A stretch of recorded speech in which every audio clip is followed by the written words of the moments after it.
Assalamualaikum warahmatullahi wabarakatuh.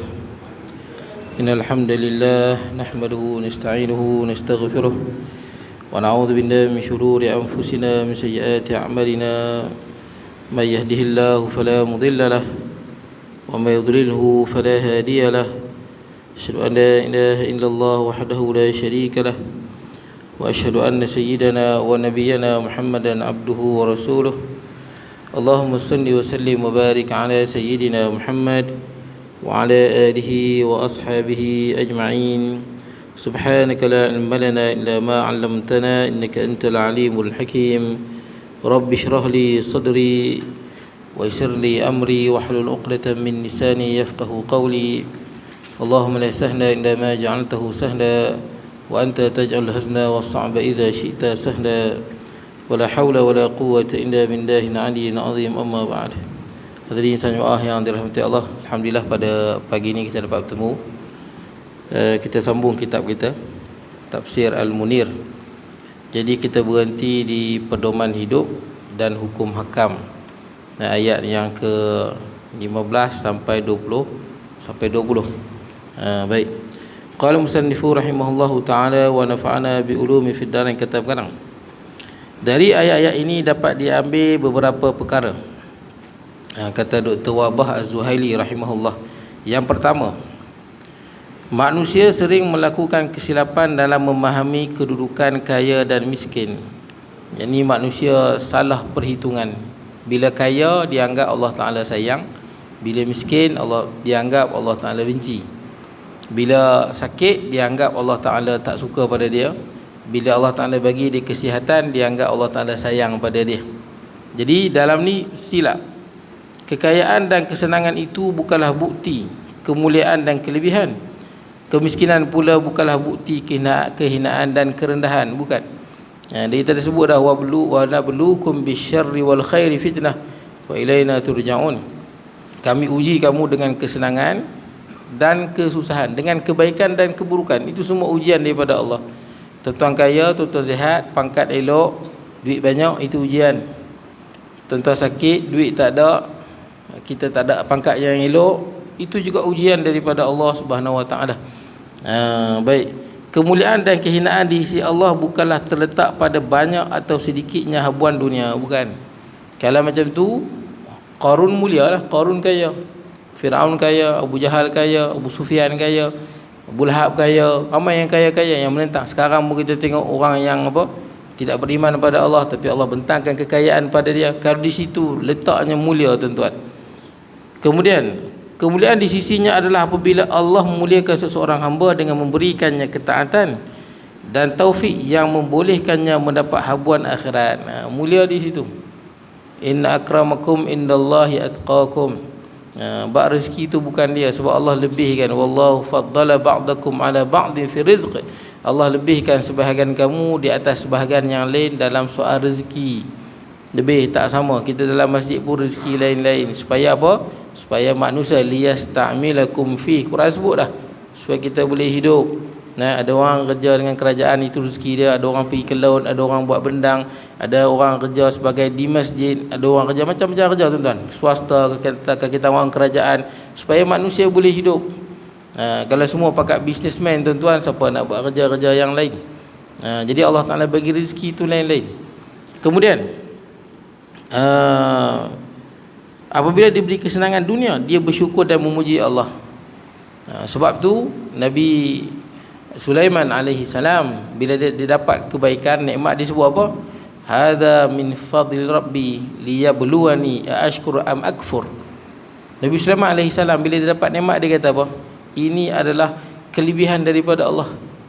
Sebab Allah Ta'ala nak uji aku, sama ada aku kufur ataupun aku syukur. Maknanya bila kita dapat nikmat, kita memuji Allah dan kita gunakan nikmat itu di jalan Allah, maknanya kita bersyukur pada Allah. Tapi bila kita dapat nikmat, dengan nikmat yang kita dapat, kita buat maksiat, kita tinggalkan kewajipan, maknanya kita kufur dengan nikmat tu. Itu ujian daripada Allah. Maka saya sebut pada tuan-tuan, banyak orang yang diuji dengan kesenangan, dia gagal. Banyak orang yang diuji dengan kepayahan, dia berjaya. Buktinya dalam syurga banyak orang miskin. Sebab manusia bila dia miskin, dia akan rasa iftiqar, dia memerlukan. Bila dia susah, dia rasa dia memerlukan sesuatu. Ini memerlukan pada Allah. Tapi manusia kadang-kadang bila dia kaya, dia ada jadi sombong kadang-kadang. Itu dalam Quran sebut, walau basatallahu rizqa li'ibadihi labaghaw fil ard. Kalau Allah Ta'ala bentangkan rezeki pada hamba dekat dunia ni, semua Allah bentangkan, kaya semua, tak pernah sakit, sihat, semua macam tu, labaghaw fil ard, maka kebanyakan manusia akan bersikap melampau. Sebab tu kadang-kadang ada orang, dia ada masa dia rasa tak cukup. Kadang-kadang tak cukup itulah didik dia, tuan-tuan, supaya dia merendah diri. Kadang-kadang bila cukup, dia bersikap melampau. Walakin yunazzilu biqadari ma yasha. Tapi Allah Ta'ala turunkan, tuan-tuan, dengan kadar yang Allah Ta'ala kehendaki. Innahu bi'ibadihi khabirun basir. Allah Ta'ala kenal hamba dia. Saya pernah kenal orang yang mana selalu tiap kali kalau dia bergaduh dengan suami dia, dia sebut, dia kata apa, kalau aku ada duit, aku ada kerja, lama dah aku tinggal lelaki aku ni. Dia selalu sebut aku tu. Kalau aku senang ada duit, aku lama dah tinggal lelaki aku ni, aku tak mau duduk dengan dia. Tapi disebabkan aku tak ada kerja, bergantung pada suami, jadi duduk dengan suami. Selalu disebut. Sampailah suami dia meninggal dunia. Dan suami dia meninggal dunia, maka dia rasa kosong hidup dia. Manusia, tuan-tuan, dia rasa kosong dan dia rasa sangat sedih lah apa benda yang dia pernah ungkap pada suami dia. Nak cerita je, tuan-tuan, manusia ni kadang-kadang bila sampai tu tahap dia rasa tak memerlukan orang, maka kadang-kadang dia bersikap melampau. Itu dalam Quran sebut, labaghaw fil ard, dia akan bersikap melampau di atas dunia. Kemudian Allah tidak mengkehendaki dari hamba-Nya melainkan ketaatan dan usaha untuk akhirat. Allah Ta'ala nak itulah. Makna dia waktu senang ke waktu susah ke, kalau senang bersyukur, gunakan nikmat di jalan Allah. Itu Allah Ta'ala nak. Masa susah, sabar, kemudian tetap juga taat pada Allah Subhanahu Wa Ta'ala. Tengok kita di mana, tuan-tuan. Itu yang mulia, bukan banyak harta, banyak pangkat, bukan. Kemudian sedangkan manusia tidak mahu demikian. Tidak ada yang penting bagi manusia melainkan dunia yang sementara dan kelazatannya. Ini saya sebut dah, tuan-tuan. Allah Ta'ala menegur kalau dalam hati kita ada dunia, wa tuhibbunal mala hubban jammah, kamu cinta pada dunia itu melampau-lampau. Benda itu tak bagus.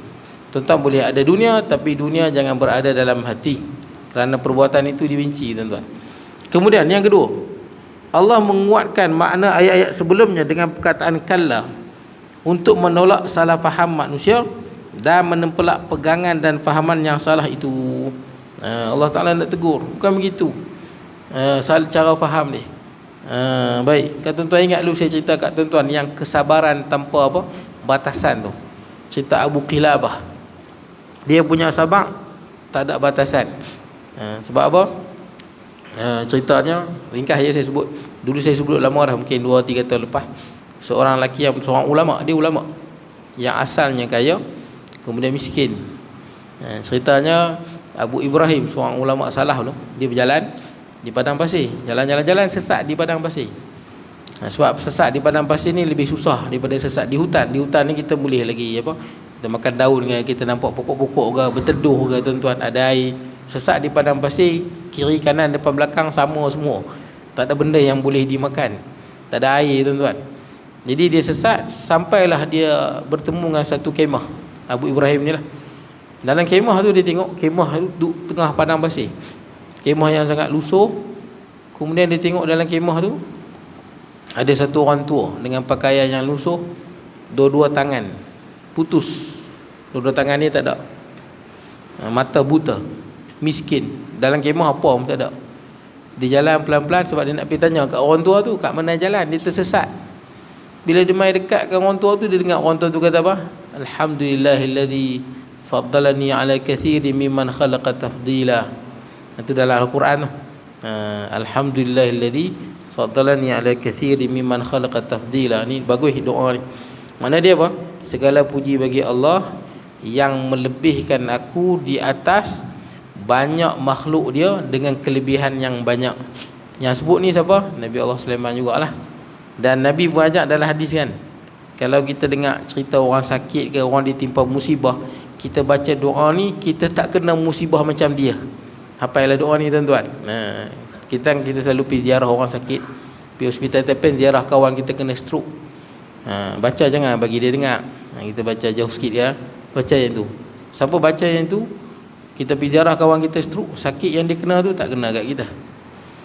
Kita pergi ziarah kawan kita yang jatuh motor, aksiden, patah kaki, kita pergi ziarah, kita baca, tapi jangan bagi dia dengar, takut dia kecil hati. Tapi kita orang Malaysia ni dengar pun tak apa, pasal dia tak faham bahasa Arab. Tapi kalau faham, janganlah bagi dia dengar, tuan-tuan. Kita pergi ziarah kawan kita, contohnya lah pergi hospital Teping, kena potong kaki, na'udzubillah lah, kita pun sebut. Ataupun kita pergi ziarah dia rosak buah pinggang ke. Saya bila sembang bab sakit ni macam-macam, tuan-tuan. Semalam saya pergi kenduri di Masjid Tinggi. Saya duduk-duduk, ada satu orang tua duduk, dia cerita dia, saya tak tanya pun, tapi dia cerita dia, saya cerita hidup dia lah. Dia kita dia tengah kait mangga, hempedu dia pecah, hempedu pecah. Pelik dia kata, saya dengar itu subhanallah. Penuh hempedu pula, pergi masuk hospital Teping, hospital pun tak tahu apa sebab hempedu pecah. Nak kata ada batu hempedu, tak ada batu hempedu. Dia tak ada kecil manis, dia tak ada penyakit apa.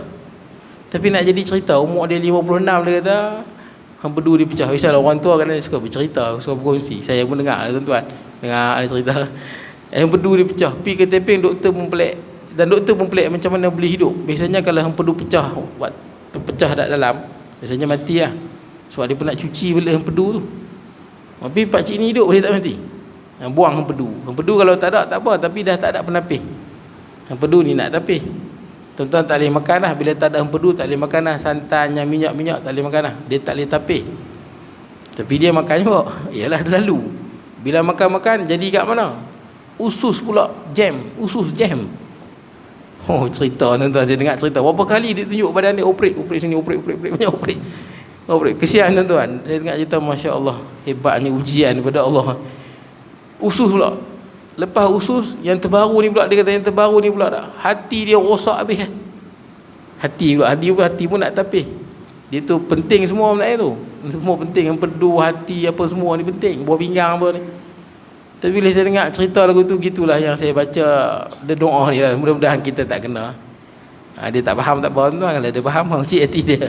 Saya baca pelan-pelan, berapa kali saya baca tuan-tuan, dengar takut na'udzubillah tuan-tuan. Doa dia pak, alhamdulillahilladzi afani mimma btalaka bihi. Segala puji bagi Allah yang telah selamatkan aku, yang telah menyelamatkan aku daripada musibah yang engkau terima, engkau deritai. Faddalani ala katsiri mimman khalaqa tafdila. Dan Allah Ta'ala telah lebihkan aku di antara banyak makhluk dia dengan kelebihan yang banyak. Ini doa dia. Tuan-tuan pergi orang ziarah, insiden ke, jatuh sakit ke, dan doa ni sangat bagus. Kalau tuan-tuan tengok orang buat maksiat, ada orang terlibat dengan apa maksiat, kita baca supaya maksiat yang dia jatuh tu kita tak kena yang sama. Orang terjebak dengan pembunuhan lah, benda-benda maksiat yang teruk lah, kezaliman. Kita tengok ada orang buat dosa, baca doa ni supaya dosa yang dia buat tu kita tak terjebak dengan dosa macam mana dibuat. Tak apalah, saya nak cerita Abu Qilabah tadi tu. Abu Qilabah tu, bila Abu Ibrahim dia mai dekat, dia pelik tengok orang tua tu, dia ulang benda tu. Segala puji bagi Allah yang telah melebihkan aku di atas banyak makhluk dia dengan kelebihan yang banyak. Dia ulang berkali-kali. Alhamdulillahilladzi faddalani ala katsirin man khalaqa tafdila. Alhamdulillahilladzi faddalani ala katsirin man khalaqa tafdila. Jadi peliklah Abu Ibrahim ni. Sebab dia tengok orang tua ni duduk seorang-seorang tengah padang pasir, kemah pun buruk, tangan dua apa? Putus, tangan dua tak ada, mata buta. Miskin, dalam kemah makan apa pun tak ada. Tapi dia ulang benda tu. Pelik dia tengok. Patutnya duduk dalam rumah besar. Oh betul.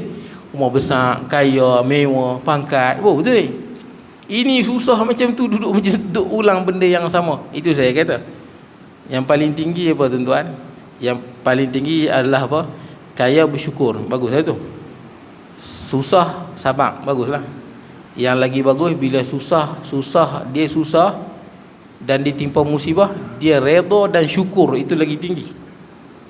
Bila dapat nikmat dia berkongsi. Itu saya dengar Ustaz Ismail kamu sebut. Biasanya yang level biasa lah, orang beriman biasa, dapat nikmat, kekayaan, kemewahan, dia bersyukur. Dia ditimpa musibah, dia sabar. Baguslah. Itu memang wajib begitu. Level yang lagi tinggi, kalau dia dapat nikmat, dia berkongsi dengan orang lain. Dia tak makan seorang-seorang. Tapi bila dia susah, ditimpa musibah, dia redha dan syukur. Itu lagi tinggi tu. Redha dan syukur.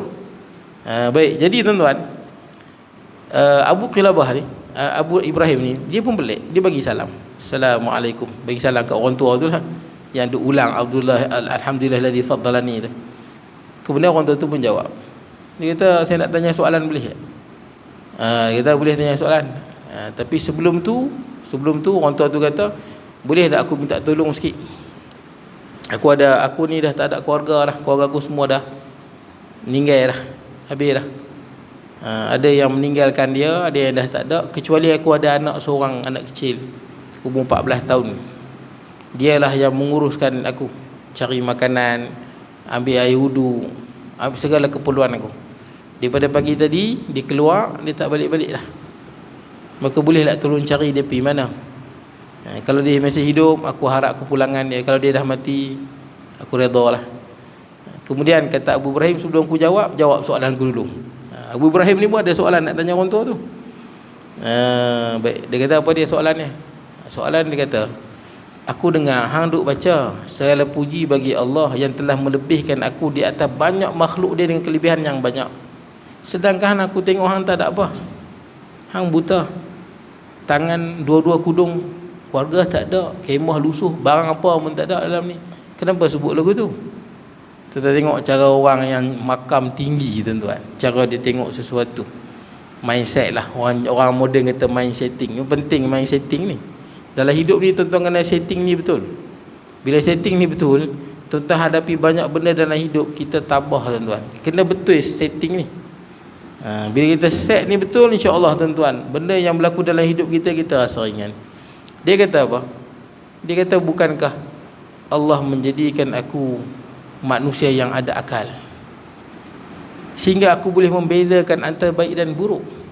Berapa ramai orang yang kat dunia ni yang gila, betul tuan-tuan? Ada orang gila kat dunia ni?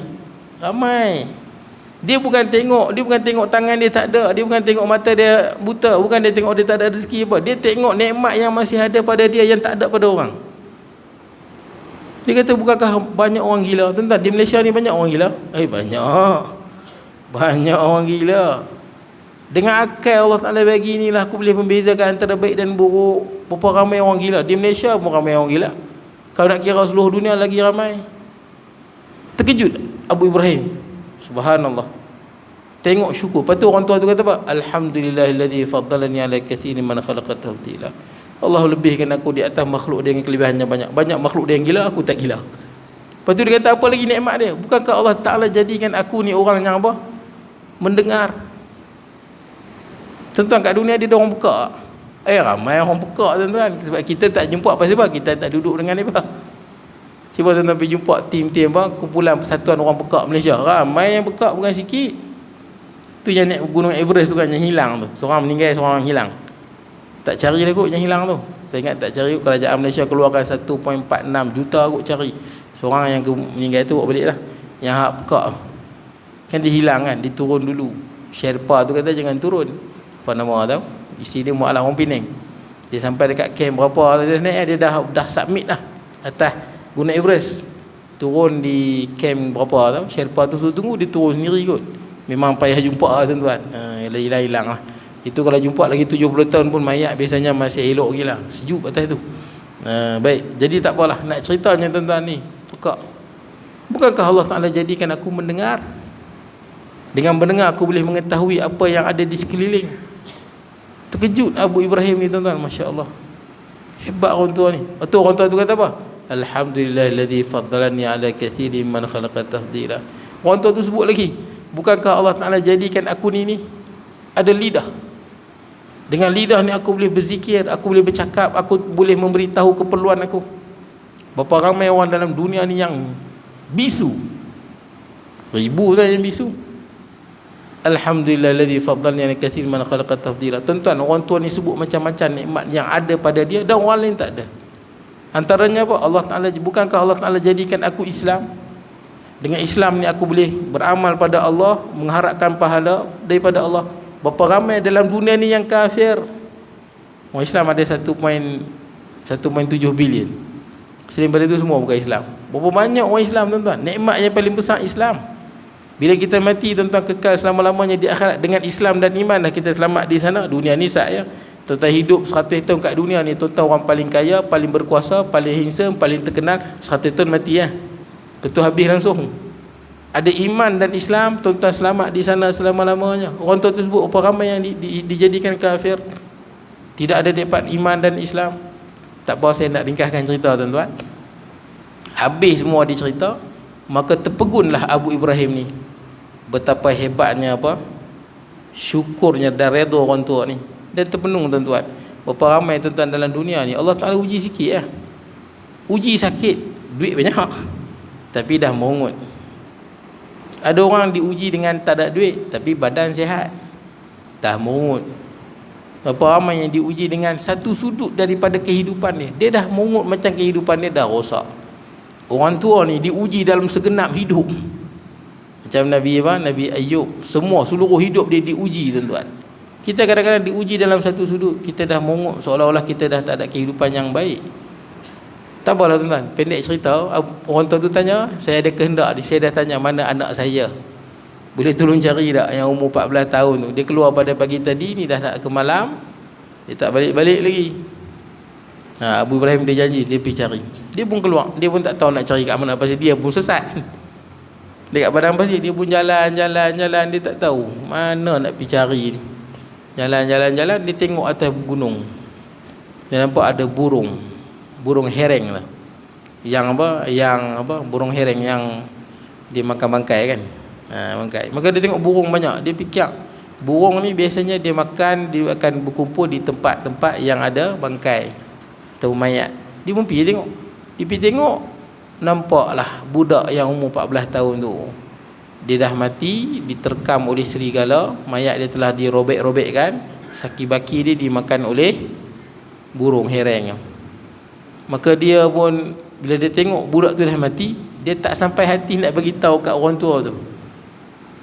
Dia nak bagi tahu satu-satunya tempat dia bersandar, tempat dia berpaut yang masih ada anak dia yang umur 14 tahun. Itu yang uruskan hidup dia.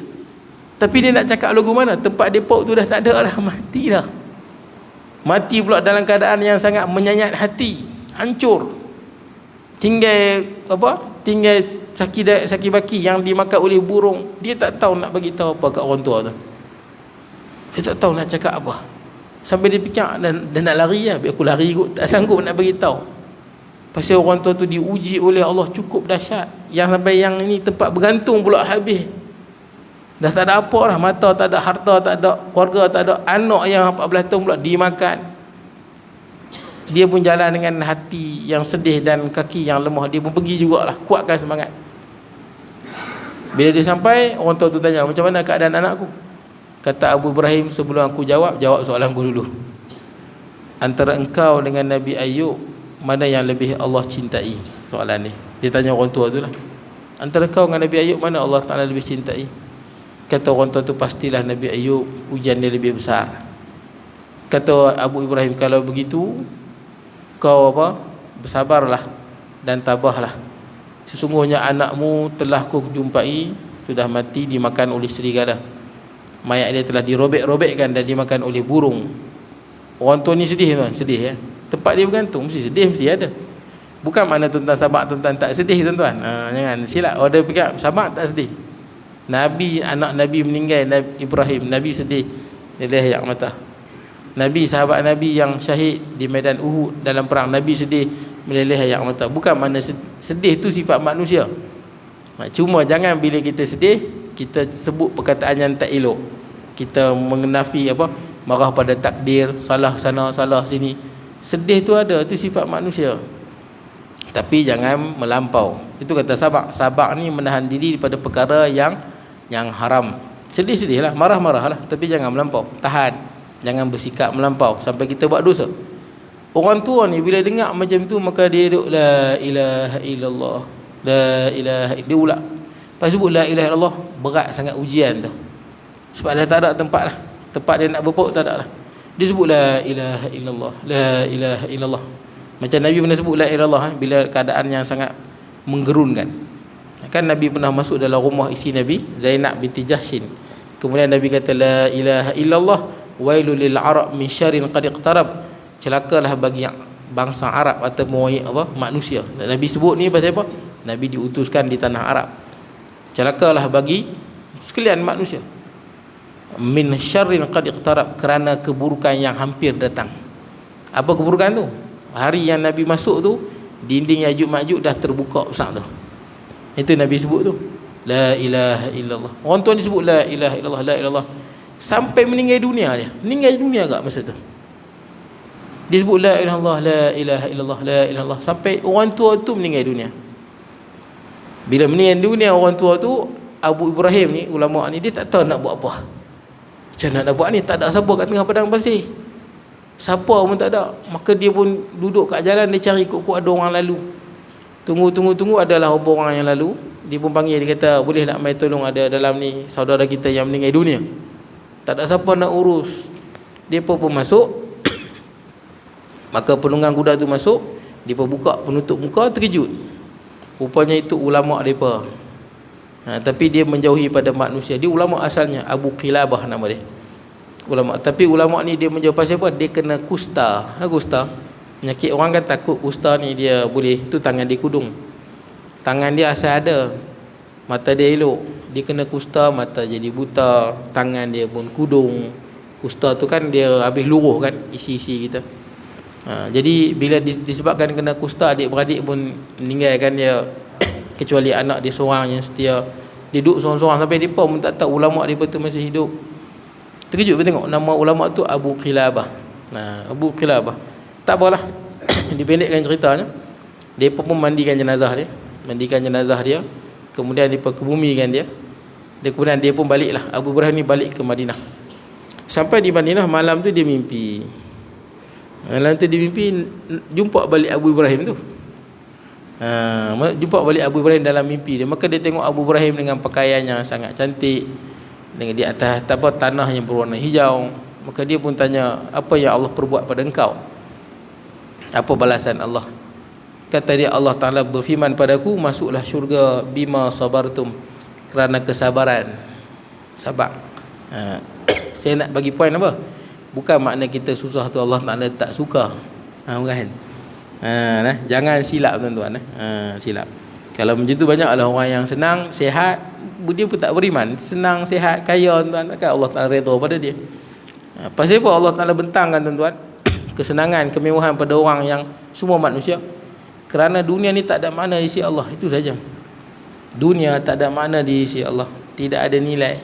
Sebab tu bila kita cinta pada dunia, perbuatan itu dibenci oleh Allah. Pasal dunia tak ada nilai.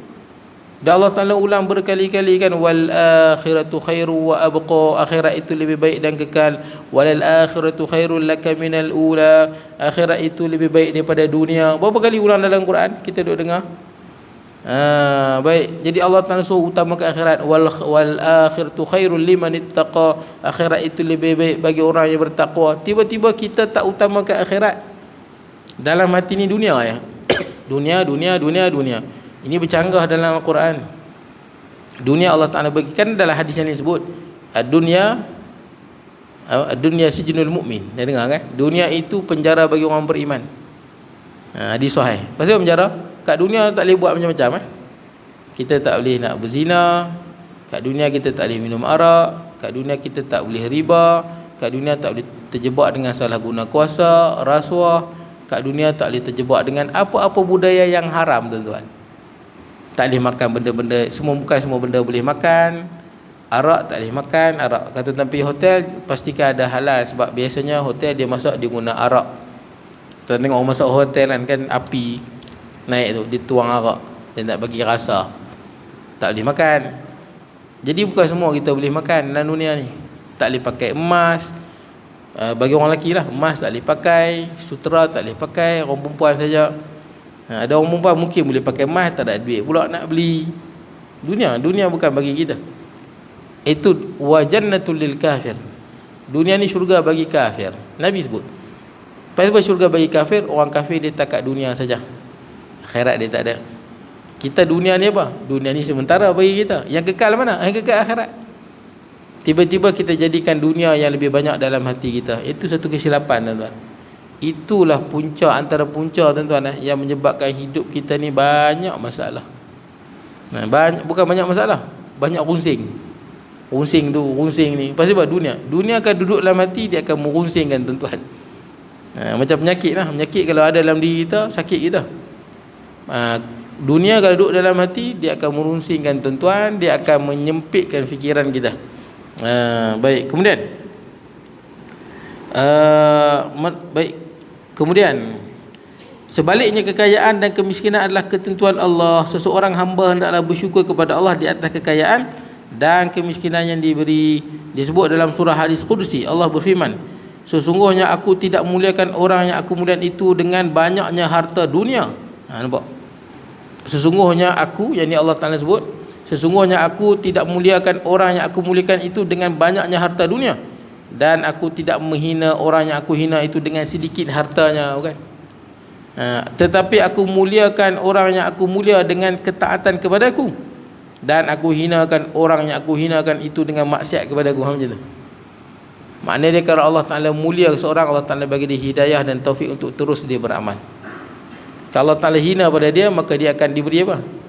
Diberi kesenangan, tapi dia tak ada hidayah dan taufik untuk beramal, tuan-tuan. Tak ada hidayah dan taufik untuk beramal. Hidup bergelumang dengan kemewahan, tapi tak ada masa, tuan-tuan, nak beribadah pada Allah Subhanahu Wa Ta'ala. Kita tahu, kita panggil apa? Istidraj, ya? Kita panggil istidraj. Dia buat baik, dia buat jahat, tapi hidup senang. Ramai tak beriman pada Allah, tapi hidup senang. Istidraj. Dia sanastadrijuhum min haitsu la ya'lamun. Yang ni sikit-sikit, tuan-tuan. Dia buat dosa, dia makin hampir pada neraka azab, tapi dia masih lagi kekekalan melakukan dosa. Baik. Yang ketiga, Allah Subhanahu Wa Taala menceritakan sifat manusia yang tidak berbuat kebajikan untuk anak-anak yatim, anak yatim. Baik, menghalang mereka daripada mendapat pusaka. Tuan-tuan, sini kalau ada masa pergi tengok rumah-rumah anak yatim kan, jalan nak pergi mana tu, Batu Kurau kan. Kadang-kadang rumah-rumah anak yatim ni, kalau tuan-tuan tengah pergi tengok, kadang kesian sungguh. Anak-anak yatim yang mak ayah tak ada, mak ayah meninggal, kadang dia pun susah, memang dia pun hantar ke pusat-pusat tu. Jadi pusat-pusat tu lah dia pun menghimpunkan anak-anak yatim tu. Ada yang kecil lagi, 5 tahun, 4 tahun, tak ada kasih sayang ibu dan bapa.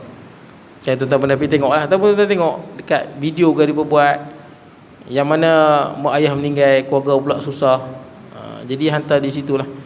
Kalau kita tengok anak kita yang umur 4 tahun, 5 tahun dapat kasih sayang daripada kita kan, pada mak ayah, tok wan dia. Tapi ada di sana, tuan-tuan, anak yatim yang dia 4, 5 tahun dia tak ada mak dan ayah. Jadi dia tak ada tempat dia nak apa, bergantung kasih sayang, tuan-tuan. Tapi Islam ni, Allah sayang pada orang yang sayang pada orang lain, terutama anak yatim. Dalam Quran banyak sebut wal yatama, dan anak yatim. Itu saya sebut. Kalau kat dunia ni tak ada anak yatim, bila kita nak menzahirkan sifat baik itu? Kat dunia ni tak ada anak yatim. Bila ada anak yatim, masa ni Allah Ta'ala boleh menguji mana di kalangan hamba dia ni, bila dia ada harta, dia ni amanah dengan harta dia tu. Dia dapat kekayaan, dia tak lupa pada orang yang susah. Sebab dalam sekarang kita hidup senang ni, ramai orang susah. Saya tengok rumah anak yatim, saya tengok video lah kan, apa orang ditunjuk ni mak ayah dah meninggal, ni mak ayah bercerai. Hak bercerai pun kesian juga. Bercerai, mak ayah lari, tinggal anak dia, tak ada tempat nak bergantung, tuan-tuan. Ni masa ni lah fungsi kita yang ada duit ni. Bukan saja ada duit, duit tu amanah. Duit tu daripada Allah, tuan-tuan. Jadi bila kita ada duit, kesenangan masa ni, oh kita tolong anak yatim ni, tolong anak yatim ni, Allah Ta'ala tengok daripada mana harta kita dapat, di mana kita belanjakan dia. Itu amanah, tuan-tuan. Bila tuan-tuan ada duit lebih pada orang, kena ingat duit yang ada lebih ni akan dipersoalkan satu persatu. Mana kita dapat, di mana kita belanjakan. Nanti tuan-tuan nak bertukar kan, ada kan yang belah kanan tu rumah anak yatim. Kadang kita tengok kesian, tuan-tuan, kecil-kecil tapi tak ada tempat dia nak berkasih sayang. Kita ada cucu, ada anak, anak boleh minta ayah nak mainan ni, tok wan nak ni. Tapi di sana ada orang yang tak ada, tuan-tuan. Dan Allah perhatikan. Kalla, kamu taklah apa? La tukrimunal yatim, tak memuliakan anak-anak yatim. Lupa, tuan-tuan, lupa. Padahal bernikmat yang kita ada tu daripada Allah. Dan ini ujian daripada Allah Subhanahu Wa Taala. Dan supaya ada anak yatim, supaya apa? Supaya kita ada perasaan rahmah dalam hati ni, ada kesian dekat orang. Irhamu man fil ardi yarhamkum man fis sama. Selalu kita sebut kan. Kasihilah orang yang ada di bumi, yang di langit kasih pada kamu. Siapa yang di langit itu? Para malaikat. Allah lebih-lebih lagi lah, tuan-tuan. Sebab tu dalam dunia ni, tuan-tuan, nak Allah Ta'ala sayang pada tuan-tuan, sayanglah pada anak yatim dan orang-orang yang susah. Kerana Allah sayang pada makhluk dia, dan Allah Ta'ala sayang pada makhluk yang sayang pada makhluk yang lain. Itu orang perempuan yang puasa tahajud waktu malam, kurung kucing, masuk neraka. Pasal dia tak ada rahmat dalam hati dia. Walaupun kau tahajud, puasa, tak sepatutnya kau sombong dan tidak ada perasaan rahmah pada orang yang lain. Baik, kemudian menghalang mereka daripada mendapat pusaka atau mendapat pusaka, dan memakan harta anak yatim dengan berlebih-lebihan dan rakus sebelum mereka dewasa. Ni satu lagi. Buat ni pun ada pusat-pusat anak yatim, jaga sebahagian pengurusan anak yatim. Dia buat pengurusan anak yatim untuk dia bermewah-mewah ada. Jadi bila dia buat anak yatim, dia tahu bantuan banyak. Lepas tu bantuan tu untuk anak yatim, rupanya dia bermewah-mewah. Anak yatim hidup susah. Ini berdosa besar. Innal ladzina ya'kuluna amwal yatama zulman innama ya'kuluna fi butunihim nara. Siapa makan harta anak yatim secara zalim, maka dia makan api neraka dalam perut dia. Kalau kita bela anak yatim, harta anak yatim tu kita boleh guna sekadar dengan dia. Kita pun tak ada duit, ada, kita boleh makan sekali dengan dia. Kita ada kereta bawa anak yatim, tayar rosak, boleh repair pakai duit dia pasal nak bawa dia. Tapi jangan kita pergi tukang sport rim, benda-benda yang tak perlu kita pergi buatnya. Modify bagi besar ni besar tu, itu dah tak perlu. Berpada-pada makan anak yatim, berharta anak yatim, makan berpada-pada sekadar perlu bersama dengan dia. Baik, kemudian mereka juga tidak menggalakkan ahli keluarga mereka beri makan kepada orang miskin yang datang minta-minta. Dia pun tak galakkan, tak payah bagi lah, tak payah bagi. Dia kalau orang minta-minta ni tuan-tuan, bagi-bagi, tak nak bagi sudah, tapi jangan kata apa-apa, tak elok. Memanglah kita kadang kita tengok orang tu sihat kan, sihat, orang fiat kan, minta sedekah siapa. Kalau tuan nak bagi, tak nak bagi sudah tuan. Dalam Quran sebut macam mana? Fa ammas sa'ila fala tanhar. Orang yang minta-minta jangan kita herdik dia, pergi kat dia lah. Kalau dia minta tu, dia kaya sebenarnya, tapi dia minta-minta berdosa lah. Itu menipu tu. Dia kaya tapi dia minta, dosa. Dia bangkit di akhirat tak ada wajah nanti, dia menipu. Tapi kalau betul-betul dia susah tuan-tuan, boleh jadi dia betul-betul susah. Tuan-tuan rasa macam dia ni menipu kuasa ni, tuan-tuan tak payah bagi. Tuan-tuan rasa ni semua geng-geng sedikit ni, tuan-tuan rasa macam tu tak payah bagi. Tapi jangan kita malukan dia di hadapan orang. Itu bukan budaya Islam. Nak bagi, tak nak bagi sudah. Kemudian mereka juga tidak menggalakkan mereka membolot harta pusaka anak yatim, perempuan-perempuan dan kanak-kanak. Mereka gemar mengumpulkan harta. Orang-orang musyrikin dahulu tidak memberi pusaka kepada orang perempuan dan kanak-kanak. Dulu tak bagi langsung. Anak perempuan langsung tak dapat pusaka, kanak-kanak tak dapat. Padahal bila datang Islam, orang perempuan ada dapat bahagian dia. Budak-budak dapat agak, anak-anak pun dapat. Mereka gemar mengumpulkan harta, bahkan mereka mengambil bahagian hak perempuan dan kanak-kanak tersebut menjadi bahagian mereka. Bahagian orang lain dia ambil kat dia. Ini makan harta secara haram lah tuan-tuan, dia ambil kat dia. Mereka juga sibuk mengumpulkan harta tanpa mempedulikan halal dan haram. Halal ke haram pun tak tengok, yang penting dapat duit. Tuan-tuan, yang ni yang Nabi sebut nanti akhir zaman pun sama tuan-tuan. Sekarang ni orang dah tak heran lah tuan-tuan. Min aina asabal mal, dia dapat harta daripada mana? Min halal atau min haram, dia tak heran lah. Asalkan dia ada duit, boleh makan, dia ambil. Tapi kena ingat tuan-tuan, kullu lahmin nabata min haram fannaru aula bih. Setiap daging yang tumbuh kat diri kita ni daripada sumber yang haram, api neraka lah yang utama. Ni ingat hadis Nabi. Kita dengar hadis ni kita takut tuan-tuan. Saya baca hadis ni di satu masjid. Kullu lahmin nabata min haram fannaru aula bih. Setiap daging yang tumbuh, yang kat badan kita ni tumbuh daripada hasil yang haram, api neraka lah yang layak baginya.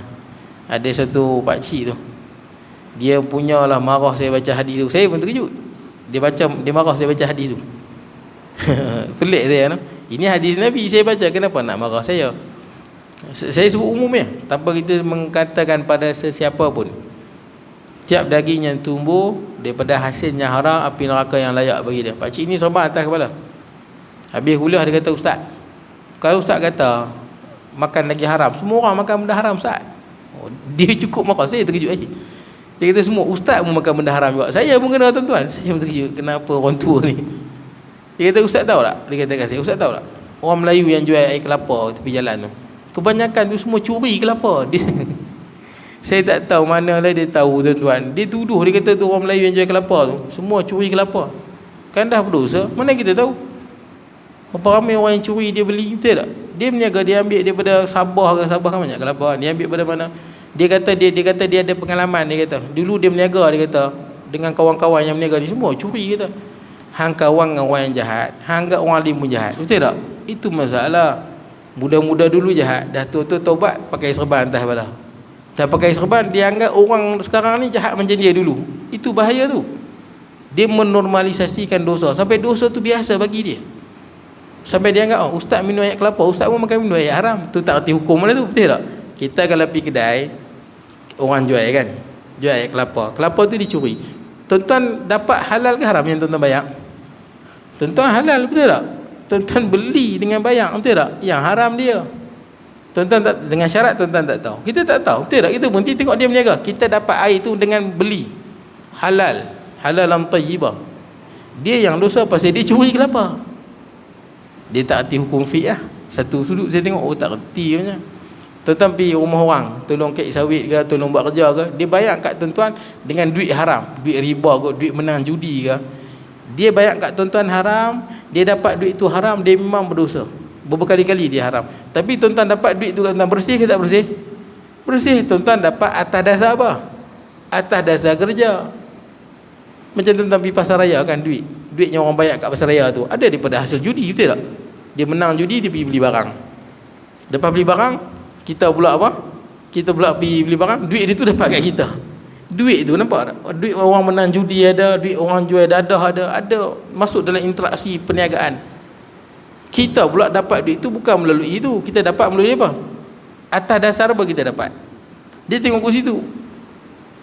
Tapi orang tua tu marah sungguh, dia kata, betul, dia kata macam-macam, dia kata, ustaz tahu tak? Orang Melayu kita yang jual taufufah kan? Dia kata, ustaz, itu muhung semua tu. Dia kata semua muhung. Taufufah yang dia jual tu, dia ambil pada Cina semua. Saya tahulah. Itu saya nampak orang tua ni dulu dia teruk. Tapi saya diam, tak kata teruk betul pakcik ni. Saya tak kata, saya diam. Kadang-kadang kita kena bijak, kita dengar, kita nilai. Ada benda kadang kita dengar, kita tak payah lawan, kita nilai, kita tahu. Masalah bukan pada orang, masalah pada dia. Dia kata, saya tahulah orang jual taufufah tu, banyak yang dia tu haram. Dia ambil pada Cina. Padahal kita kenal ramai orang yang berniaga elok, tuan-tuan. Itulah kawan dengan orang jahat. Sampai jahat tu jadi biasa dalam hati. Lepas tu dia kata balik, kata, ustaz tahu tak? Dulu dia jual ni, dia cerita kat saya. Dia pernah kerja syarikat apa nama tu? Kan orang jual ayam, kita tengok apa? Sembelih kan? Sembelih tak sembelih tu. Dia expect tu lah bahagian tu. Dia nampak banyak ayam syarikat yang ada sijil halal. Dia tengok ayam kepak tengkuk yang tak sembelih. Tapi disebabkan apa, dia tengok banyak-banyak ayam, dia lepas. Tak apa, jalan ni. Maknanya dia hang yang berdosa, betul tak? Benda haram kena dah report, betul tak? Ini benda yang haram tak, dia join sekali. Dah tahu benda tu haram, saya tak tahulah, mungkin rasuah dan sebagainya. Dia nampak je ayam tu tak disembelih, tapi dia sendiri yang lepaskan. Dia cerita saya, dia sendiri yang lepaskan. Dia lepaskan, tak apa.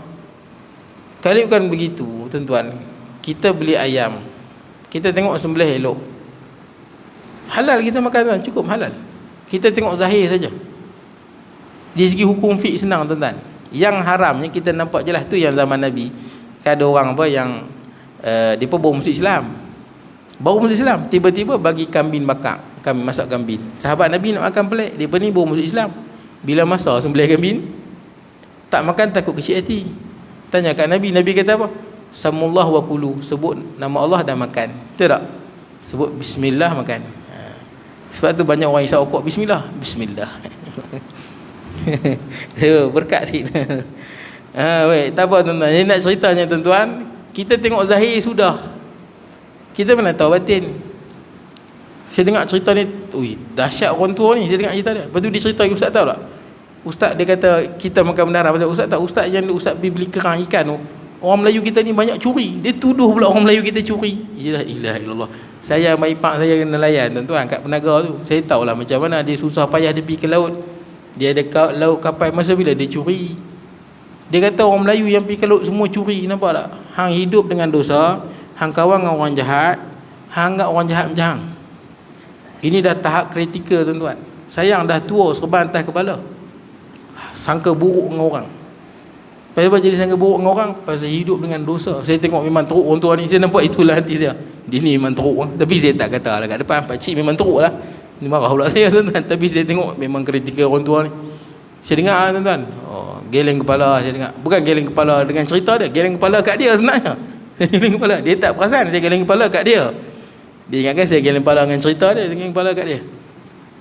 Jadi cerita dia tuan-tuan, sampai dia tahap dia kata orang pergi ke laut tu banyak curi. Bila dia, bagi dia, bila orang pergi laut curi ikan, jual kat saya pun makan benda haram. Jadi dia tak faham hukum tuan-tuan. Ya subhanallah, dia tak faham hukum. Kalau dia pergi curi ikan sampai kat saya beli, saya dapat halalan tayyibah. Kecuali saya tahu dia curi, tak boleh lah. Kita tahu kawan ni curi, kita pergi beli, tak boleh. Kita dah tolong dia di atas maksiat dia. Kita tahu hang dapat mana ni ikan ni, baru curi tadi, jangan beli. Kita tolong di atas maksiat dia. Ni kita tak tahu apa, mana kita tahu. Baik, boleh lah. Saya nak cerita bukan apa tuan-tuan, manusia lah.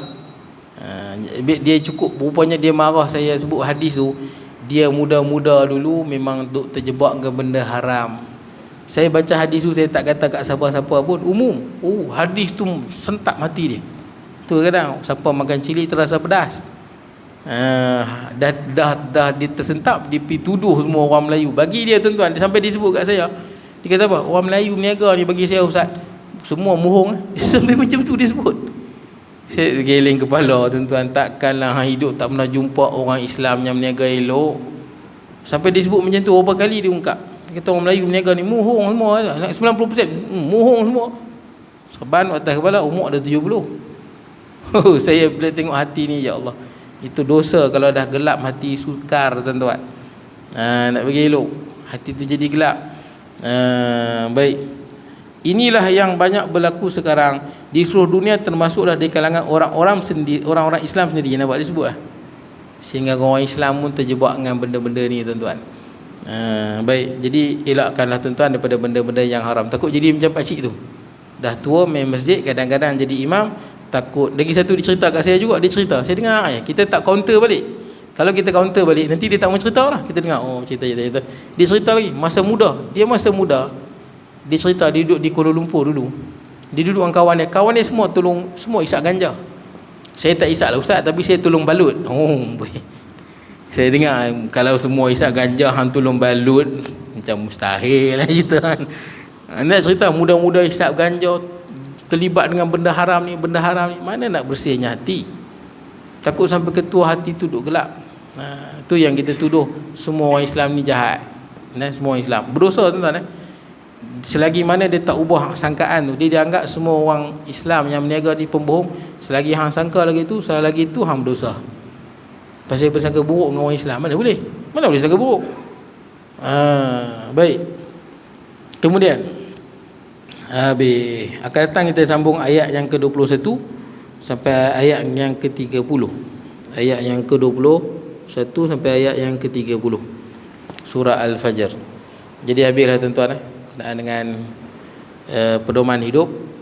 Mudah-mudahan kita semua mendapat keampunan, rahmat, keberkatan daripada Allah Subhanahu wa taala. Aqul qawli hadha wa astaghfirullahal adzim li wa lakum sa'il muslimina wal muslimat wal mu'minat. Bismillahirrahmanirrahim. Allahumma ij'al jam'ana hadha jam'an marhuma, tafarruqana ba'da tafarruqan ma'suma, wa la taj'al minna shaqiyya wa la mahruma wa la matruda. Wa sallallahu nabiyina Muhammad wa ala alihi wa sahbihi baraka sallam. Alhamdulillahil alamin.